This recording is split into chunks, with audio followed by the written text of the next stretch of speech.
All by Johnny.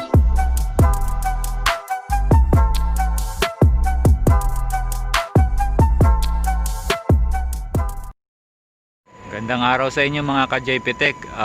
Si-share ko lang ngayong araw na to kung paano pag-monitor ng mga repair container.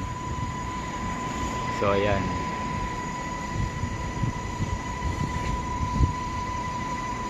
So tara guys, simulan na natin.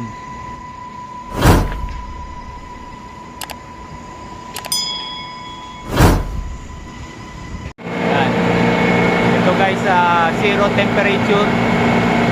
Ang laman nito sa loob mga karne, mga manok, mga galing US. So ayan, box na manok yan at saka mga box na baboy at saka mga beef, mga laman yan. So ayan, kaya ang temperature niya is set point is 0.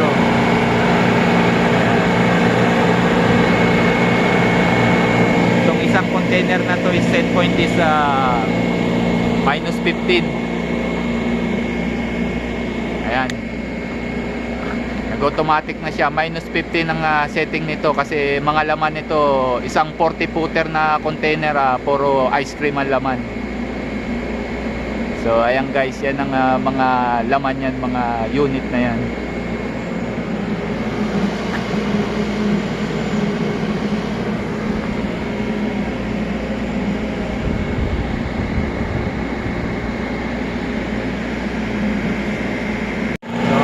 Guys, ang set point nitong refrigerated container na ito is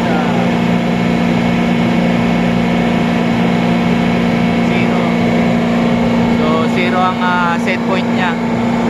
So ang temperature niya ngayon is minus 0.3. So mamaya yan mag-automatic na yan, marireach na. O yan, nag-automatic na siya, na-reach niya na yung temperature na 0 set point. So ibig sabihin okay itong container natin na to.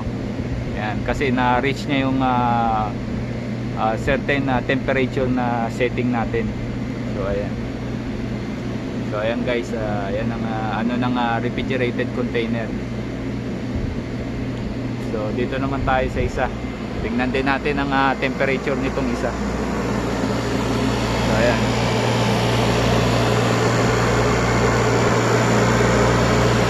So ang set point niya guys is minus 15 Fahrenheit. So ngayon minus 15.2. Maya rin mag-automatic na rin yan. Ma-reach niya na rin ang temperature.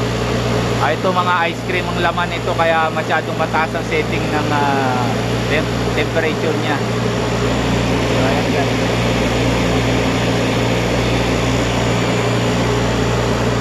Set point niya is minus 15. So mamaya mag-automatic na rin yan.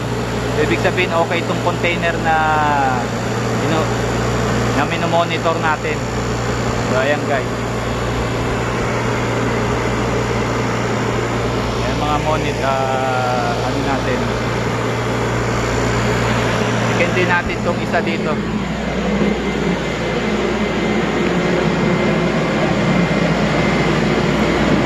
So guys, setting nya is minus 24 Celsius. So ibig sabihin malamig din siya.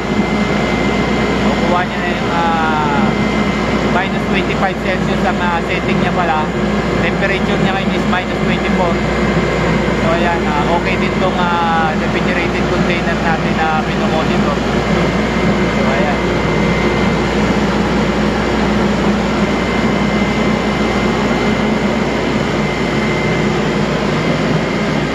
So ayan guys, ang mga minomonitor natin. Ayan.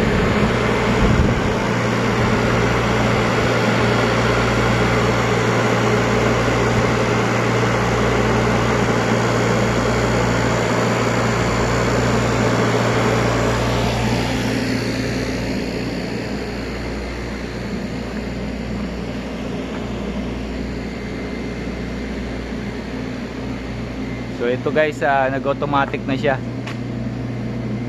So ayan, yan ang minomonitor namin dito pagka may mga container. Kailangan palagi siyang i-monitor para maano kagad kung may problema. Ayan. So gaya nitong isa,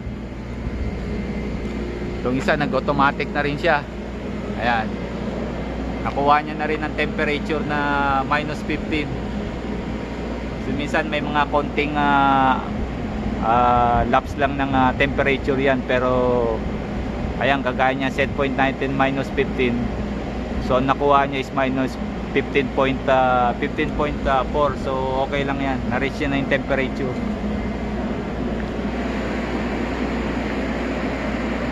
So ayan guys, itong video na i-share ko, konting share lang ng konting briefing lang para medyo may konti kayong nalalaman tungkol din dito sa mga container kung paano siya i-monitor. So ayan guys, maraming salamat sa pagpanood nyo. Kung bago lang kayo sa channel ko, please like, share and subscribe lang po. So yan, maraming po salamat sa inyo mga ka-JP Tech.